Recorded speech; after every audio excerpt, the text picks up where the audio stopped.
মাঘৰ বিহুত যে ঢেঁকীৰ শব্দ নুশুনিলেই কিবা উৎসৱ লাগে।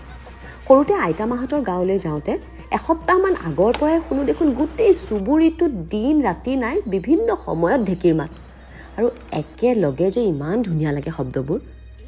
সেই শব্দবোৰ কিন্তু তেতিয়া যে ধুনীয়া লাগে এই কথাটো উপলব্ধি কৰা নাছিলোঁ। যেতিয়া লাহে লাহে ঢেঁকীৰ মাতবোৰ কমি আহিলে এতিয়া সেই দিনবোৰলৈ বৰ মনত পৰে। এইবাৰ বীৰেও মোক ঢেঁকী দি সহায় কৰিলে। আমাৰ ঘৰখনত ল'ৰাৰ কাম বা ছোৱালীৰ কাম বুলি একো ভাগ কৰি থোৱা নাই। ল'ৰাই ৰান্ধিবও পাৰে, ঘৰ সাৰিবও পাৰে, ঢেঁকী দিবও পাৰে, নে কি কয়? ইহঁত দুটাৰ লগত বিভিন্ন ভাষা ভাষীৰ ল'ৰা ছোৱালী পঢ়ে, গতিকে তেওঁলোকে প্ৰায়ে কয় যে তহঁতৰ বিহুত পিঠা কেৱল দুবিধেই নেকি? এই কথাটো বীৰেও মোক প্ৰায়ে কয়। সেয়েহে এইবাৰ আমি বেলেগ কিবা এটা পিঠা বনাম বুলি ভাবিলোঁ। এই পিঠাবিধ খুব কম সময়তে হয় আৰু আটাইকেইবিধ ঘৰত থকা বস্তুৱে, একেবাৰে কমলা বাকলিৰ পৰা আৰম্ভ কৰি গুড়লৈকে। আপোনালোকেও এবাৰ ট্ৰাই কৰি চাবচোন। আৰু ইমান বনাবলৈ সহজ, আমি আটাইকেইটাই খুব ফূৰ্তি কৰিলোঁ বনাই।